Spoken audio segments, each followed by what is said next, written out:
All right, perfect. It's our last panel for the day.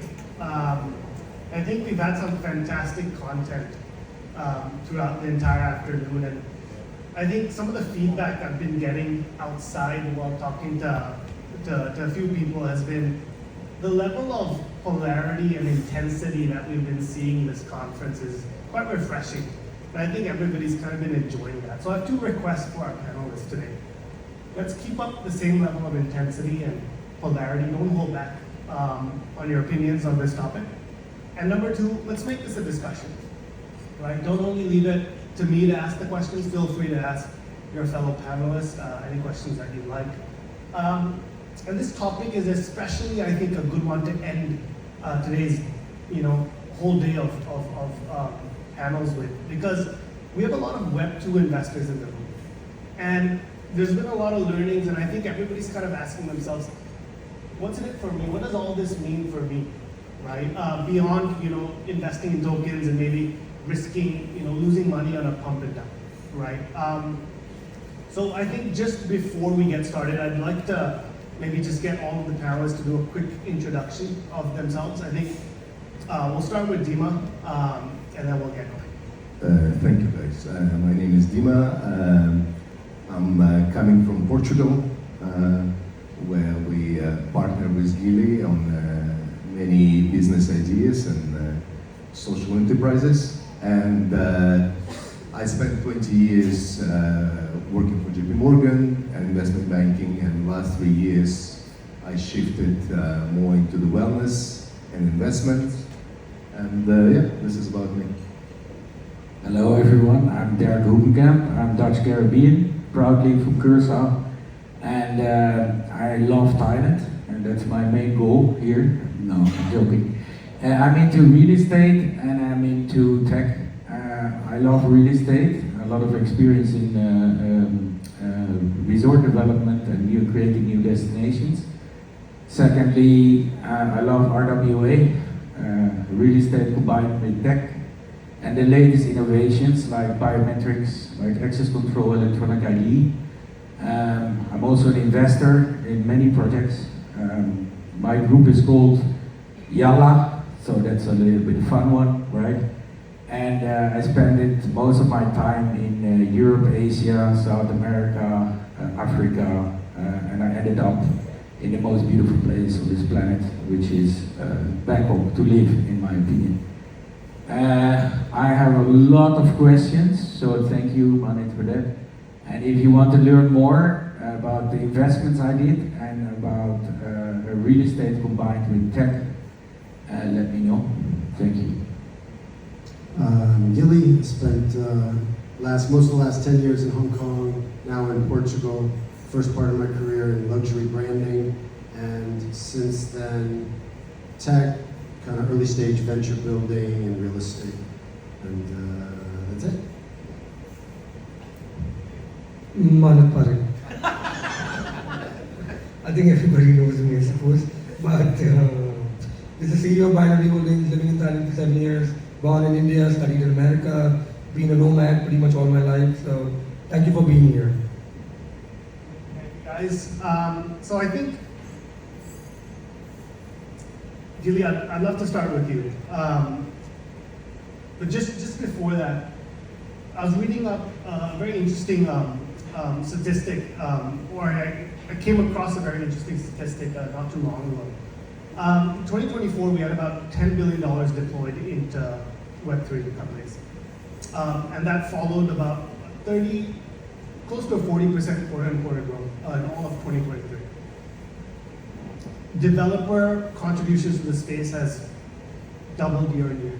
So this space is obviously not one that is going anywhere.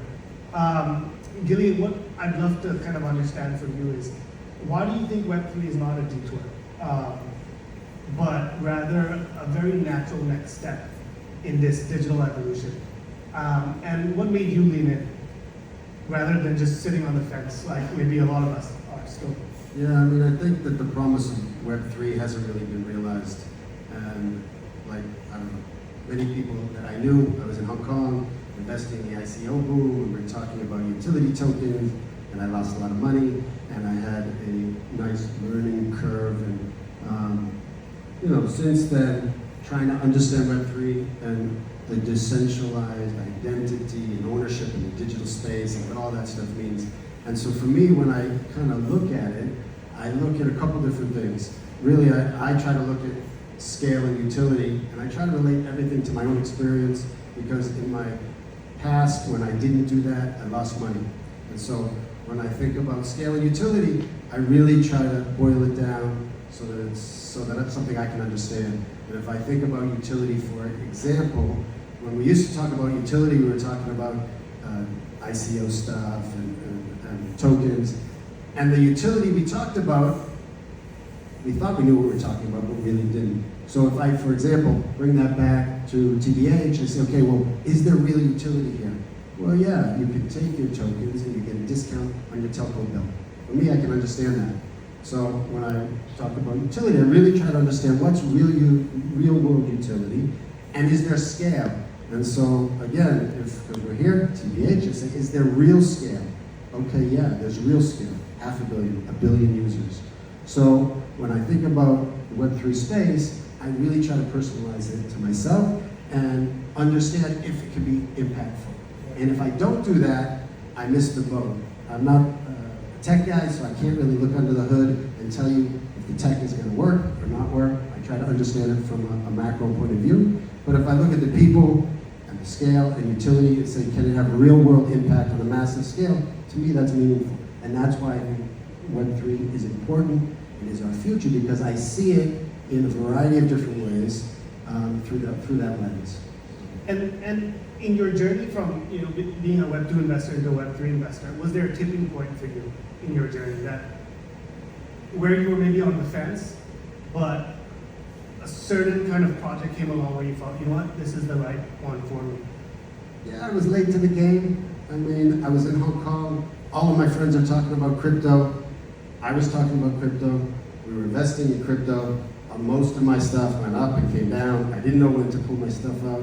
And so I learned lots of little lessons along the way, and kind of came out bruised and battered, and still interested in understanding the tech, because it's clear that it was here to stay. It was no longer a flash in the pan. And so as the tech has caught up with the energy, and as blockchain has become utilized in a variety of different ways, and I can finally understand what's the real world impact, well, that has kept me involved in the industry.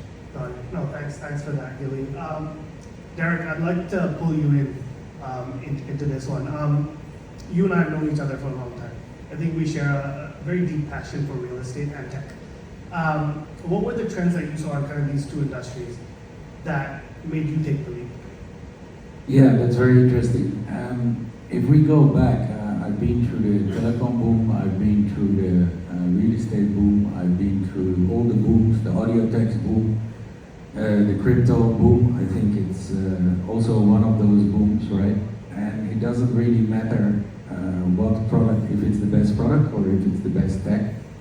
It really matters about that's what I like in binary also, is about the distribution, and then people really gonna use it. It doesn't have to be the best product or the best utility or the best, let's say, asset-backed security or something like this. So if we take a look at real estate, for example, in 2001 I had my first metaverse. I went into, I was, I think, the first person who accepted crypto payments in my bars and restaurants in Bangkok.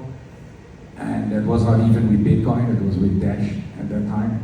And so all fine. It was for me more like a learning curve, right?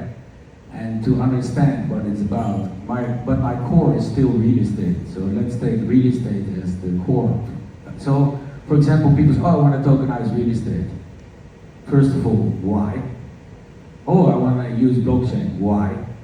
Right? Even if you ask that question, why would you even use blockchain? Or why would you even tokenize? Are you really getting more sales? Are you really getting more liquidity? Are you really?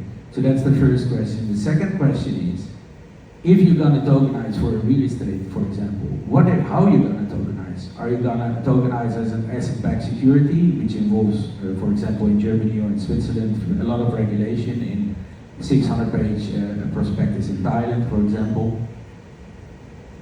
Is it really useful to do it now? So we're really in a transition. The second one, you can tokenize real estate through time, right? Or through right of use. So there are so many questions you have to ask before you really can say, okay, is digitalization even useful, right? But of course, if we talk about digitalization of real estate, liquidity is really important, transparency is really important, usability, everything goes faster, it's easier, right? And also, it's more understandable for the new generation, right? And also, you can quicker connect other digital possibilities to, for example, when you are already digitalized, right? That is also the idea of the ecosystem of binary, right? And I think everything is going to be tokenized, even your time. I'm really sorry for everyone. And that was also a movie, I believe, right? And but it's really going to happen. It's already happening because. But I always compare it with you can learn from history.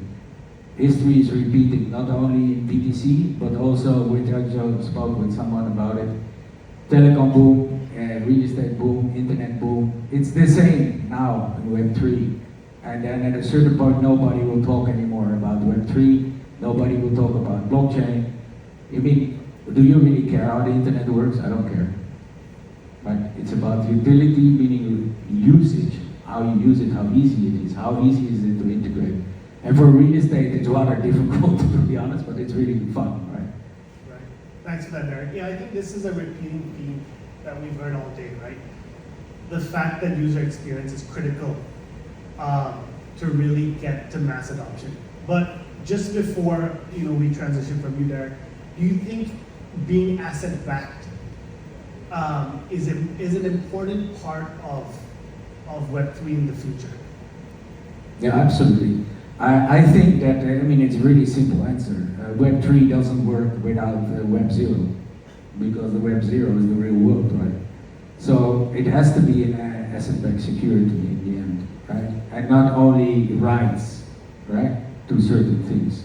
A fully asset-backed security is something really tangible. It's really easy with, for example, commodities, right? Or digitized gold, or digitized silver, or whatever like this, right? And this is so important because people want to still have something tangible in their life, right? It's different if you do rights of artists or fans, which you guys also really know well, right? Or sports or something like this. But I believe still that people want to own their stuff and really want to touch it and really want to utilize it. So this is so important, which people forget in the Web3 space. It's all like la la la. It's like fantasy land, And look at what is it called, the metaverse. I'm not going to mention the name, but everybody knows what I'm talking about. They had like 20 users a day, and they were worth 20 billion. What the f, you know what I mean? Yeah, thanks for that, Derek. Just shifting gears a bit to you, Manit. Can we get the mic for Manit, please? Thank you. On the builder side, you're both an investor as well as a builder, but on this side of the table, what sentiments have you seen kind of evolve over time from an investor standpoint, right? In terms of raising capital against certain Web3 projects?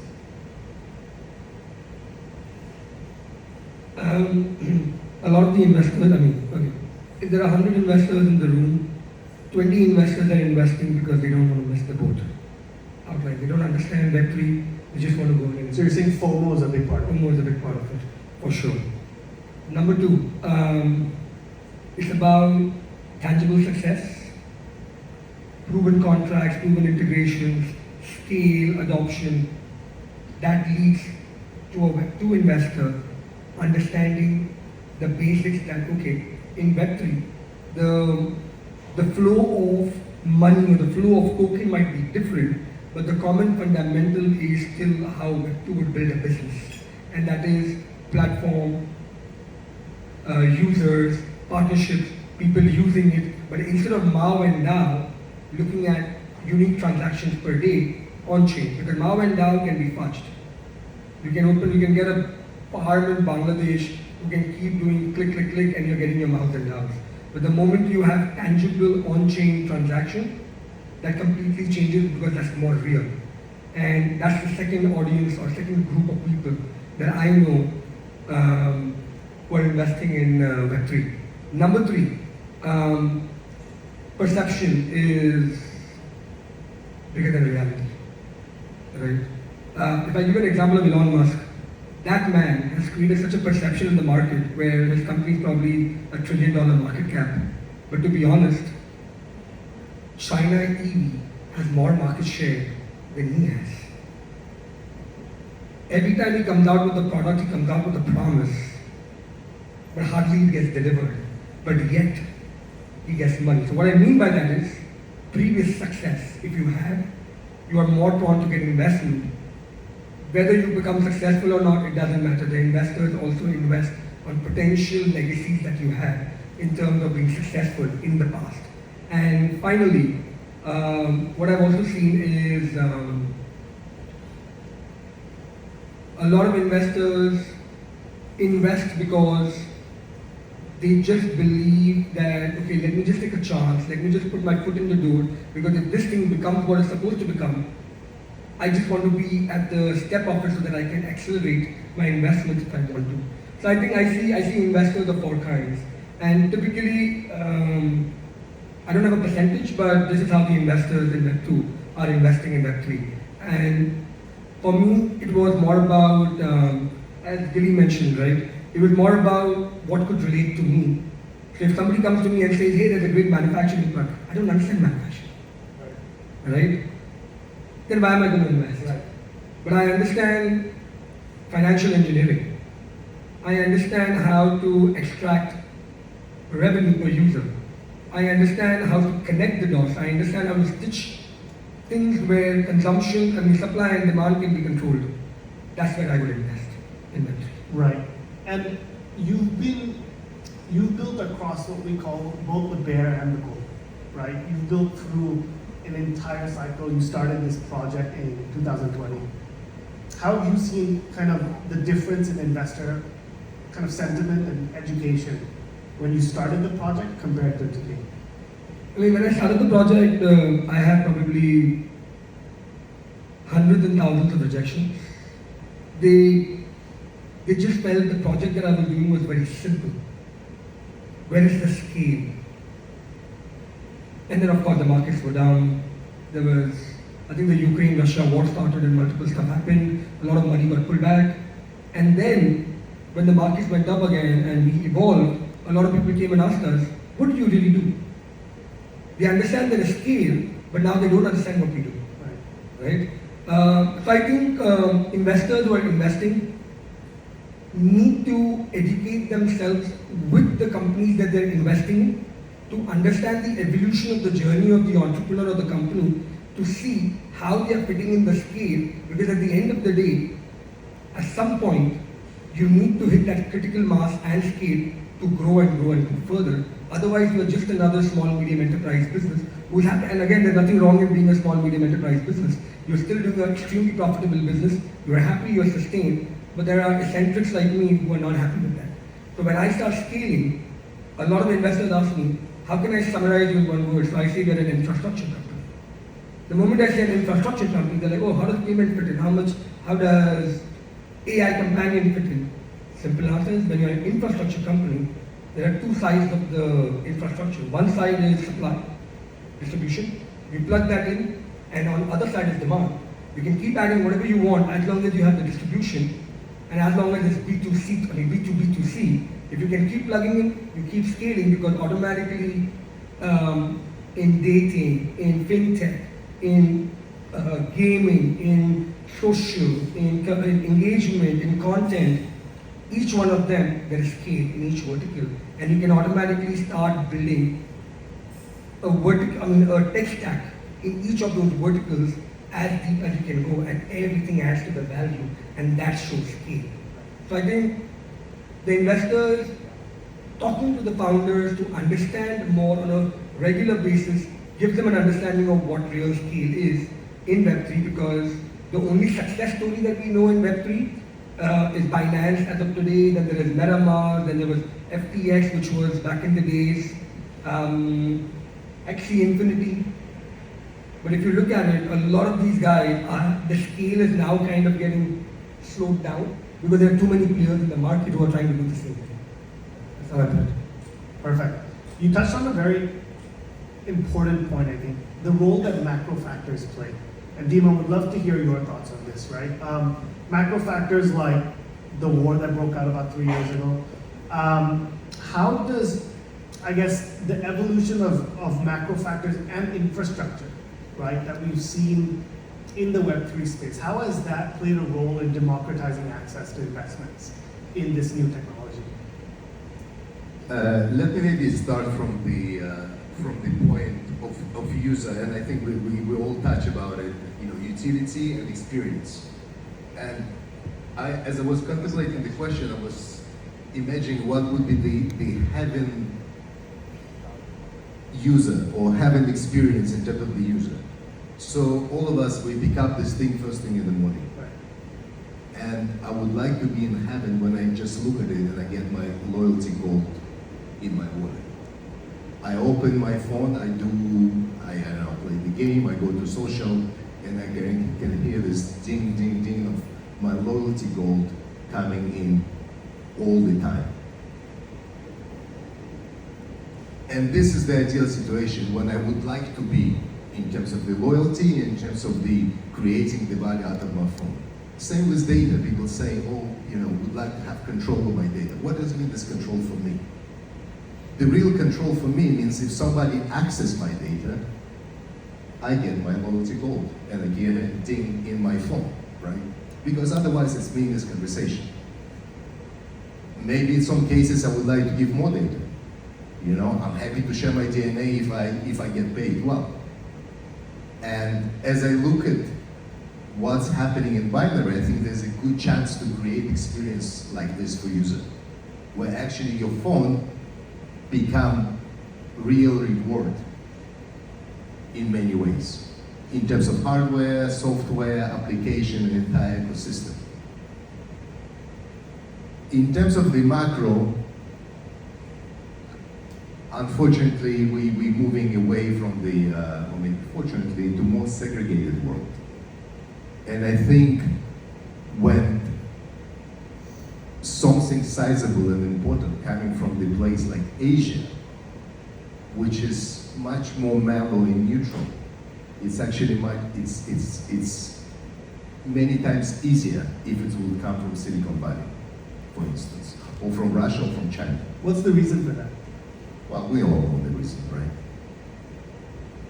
The world, there's always tension. And again, I don't want to get into the political issue, but I feel here it's coming almost from the roots of Asia, from the place when you don't have that much political tension, and actually you can bring it in the right way to the market when the user is the first. It's not about the company that trying to own the data or company that trying to do this. And listen, we look at all the Google and MetaMask and the amount of cash they're holding. Why are they holding this cash? Because we give the attention, right? Because we give our data to them. And I think here it's a real change that hopefully gonna happen with binary, and users gonna be the beneficiary of this experience. This is my view. You mentioned something pretty interesting about getting dings in the morning on your phone, where you're effectively able to monetize your own data, right? Is that something you deeply care about? Do you think that that's a future you would really like to see? I think if you ask most of the users, including myself, eventually when someone will come with this product, and I believe this is why people invest in Web3, because this product, it's not even Web3, it's gonna have AI installed and all kind of different hybrids, kind of coordination inside. When this product will show up, users will work for it. But it's not just the product, you need also the whole distribution and ability to roll it out. And this is when I look at binary, fundamentally, it's the right setup. Got it. Makes sense. Thank you for that. I think with all investments, it must be inspired or driven by user behavior first, right? Only if it makes sense for the user will I think money kind of flow in that direction. So I think Gilly, just coming back to you, I spoke earlier in the morning session that emerging markets have almost double the penetration rate of cryptocurrency adoption compared to their developed counterparts, right? I think we all have our own opinions on why that's the case, but we'd love to kind of hear your thoughts on why you think that's happening, whether that's Nigeria, whether that's Southeast Asia, India for that matter. I think underserved, underbanked, underpaid attention to, and so you have all these customers who are out there and they've kind of been like the golden goose, right? There's a lot of companies going after them. And okay, back to binary has this wonderful opportunity to create real utility for all of these potential customers and create kind of a seamless cross-border experience for all of them. So you can travel from country to country, you can utilize the same system and the same network. It's a seamless transition. And then you have all of these underserved, privileged, they have less banking, they have less medical attention. And so it's so meaningful. If I think about, okay, forget America. In America, maybe you're earning points and you get $1 or $2 or $3 discount on your telecom bill. Not that meaningful. That's super meaningful in some of these Southern Asian countries. And that is powerful. I mean, for me, that's one of the most powerful things about what binary is doing, is to create that type of meaningful change in someone's life. And there's a ton of these emerging markets who have, potential users, and they're doubling, tripling, and much faster growth than other first world countries, and that's an enormous opportunity. And so for me, that's the most exciting thing about what's going on. Do you think that investors, if they had a choice to kind of invest in kind of H&I verticals versus underserved verticals, which one do you think one should, right? And maybe this is more personal opinion, but one should focus their attention, time, and money, right? All the resources that they have at their disposal. Which category? Scale, right? If you want to scale, it's the underserved market. It's massive. It's a massive market. High net worth individuals, it's a much smaller market. Scale is I think one of the greatest things about this demographic, but how do you solve for the ARPU kind of challenges, right?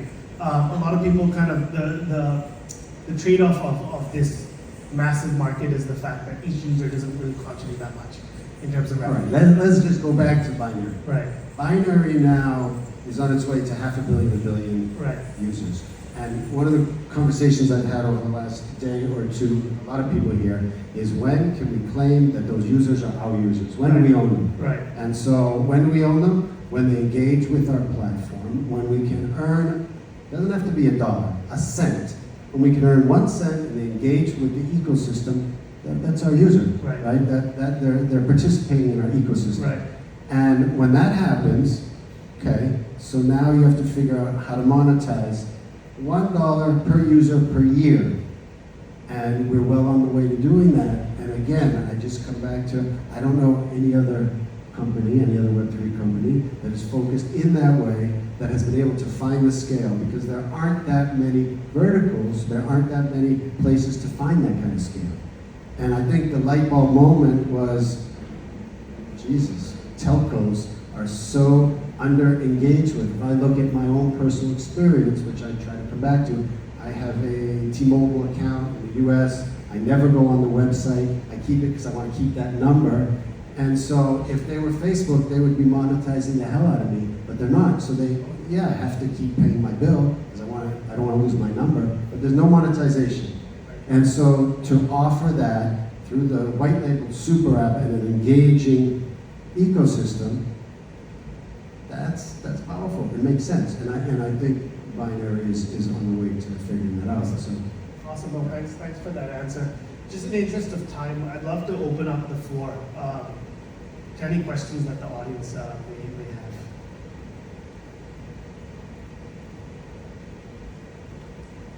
Any questions on our last panel for the day? Yeah, I think everyone wants to have a whiskey.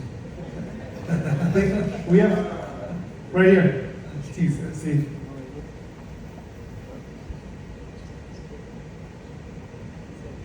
So since we're obviously on the topic of investing, if you guys are Web 2 investors investing in Web 3, what are the most important metrics that you look for? Are you looking for more traditional Web 2 metrics, or are you looking for more Web 3 metrics like transaction volume, stuff like that? Or are you looking for, obviously, we just talked about how MAUNDA can be manipulated, but what is the most important metric for you guys?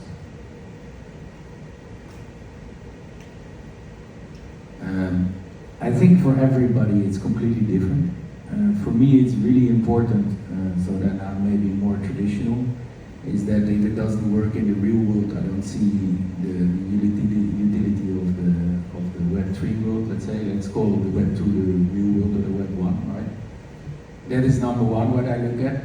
And then also because I'm head of a large VC community also, what do they look at? They really look at completely different things than the VCs were looking at 2 years ago, right?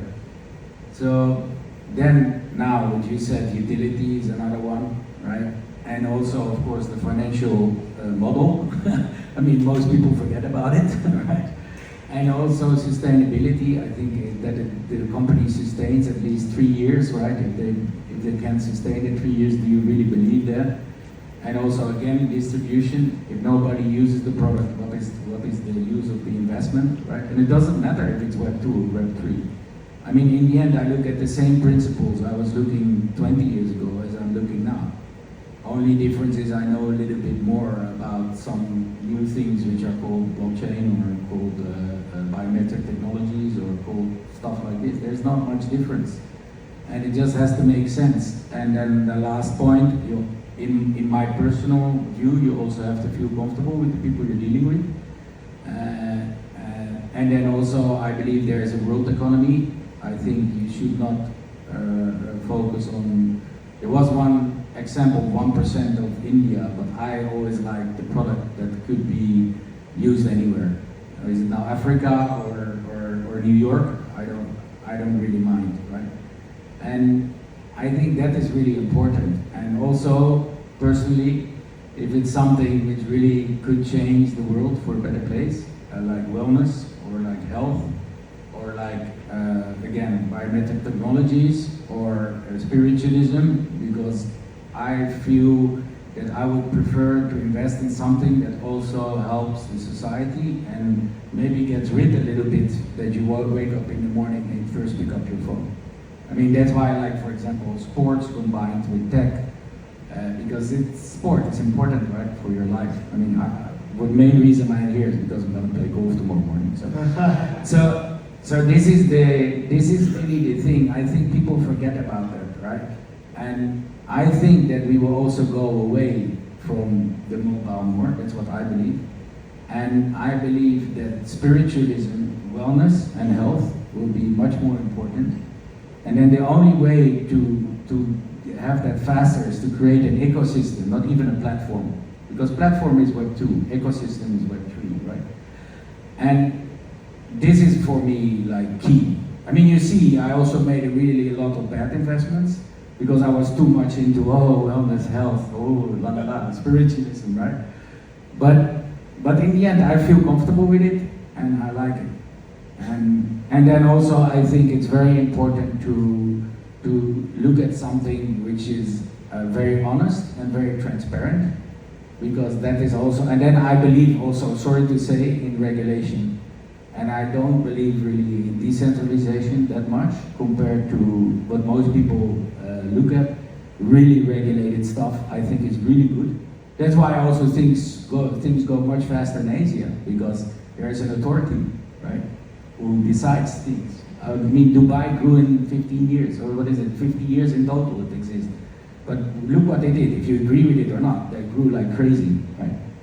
So I believe in that. So that's completely not decentralized. Right? So I believe in those cultures also. So it's not only as a European, Caribbean, let's say, that isn't the only thing. I mean, I'm also scared for biometrics with the company I work with, which is involved in biometrics and electronic ID, where that you use your body as your electronic ID. Even your seat phrase is your body, right?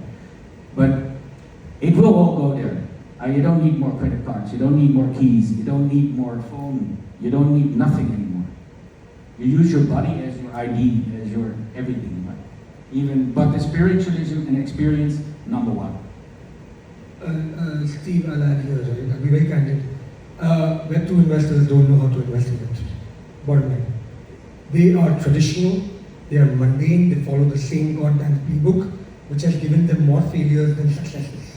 You go to any VC, only 2% of the portfolio or maybe 1% of the portfolio is successful, everything else is a loss. Out of the top 1,000 startups in the world who are $1 billion and plus valued or millions of dollars and plus value, I can guarantee you at least 50% of them are loss-making entities. And yet the VCs keep going in and pumping in more capital, hoping that my friend here with another VC will come and buy my stake and take the valuation up. With him considering, then it will come in and buy the stake further. It's complete bullocks.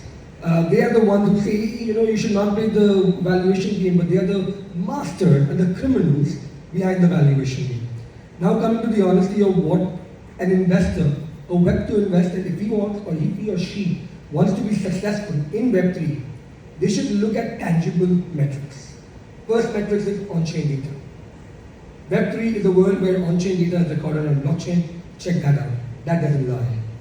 Number two, what is your user participation? In terms of if you have a game, how many people are actually playing a game? And in process, how many of them are actually creating a transaction within your ecosystem? How are you going to scale? So scale, partnerships, distribution networks, contracts in place, have a look at, because these are legit stuff. You cannot take contracts. You cannot take on-chain data. And then, of course, it is important because no idea in the world is bad.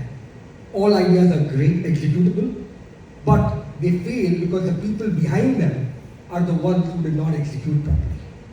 So at the end of the day, whether you are an early stage investor, late stage investor, it doesn't matter, because in Web3 it's no longer about valuation.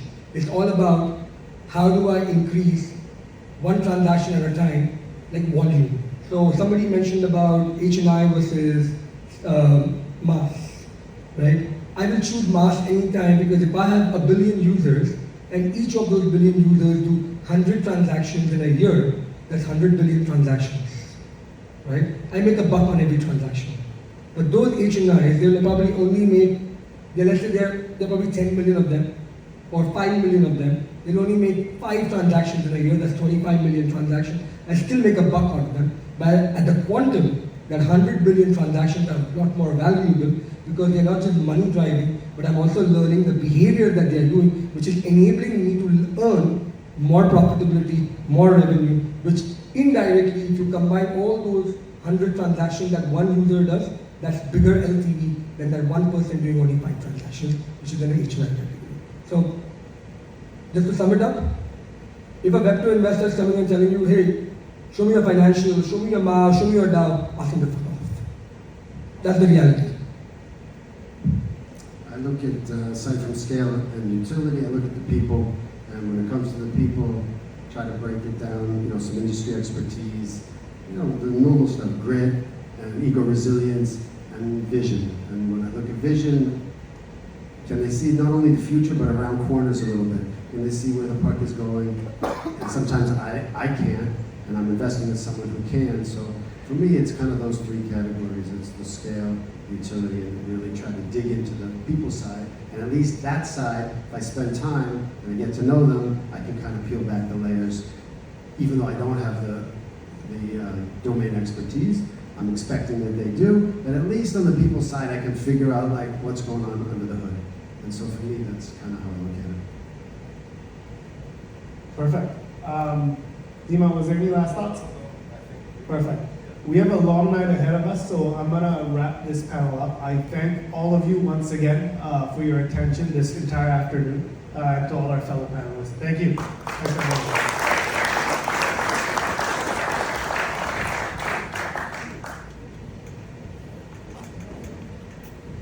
All right, thank you to the gentlemen on stage, and thank you guys. You guys have been an amazing audience. It's been a day of intensity. We'll catch you blowing off some steam at the Infinity Lawn, where you can enjoy some cocktails. And yeah, we'll keep in touch.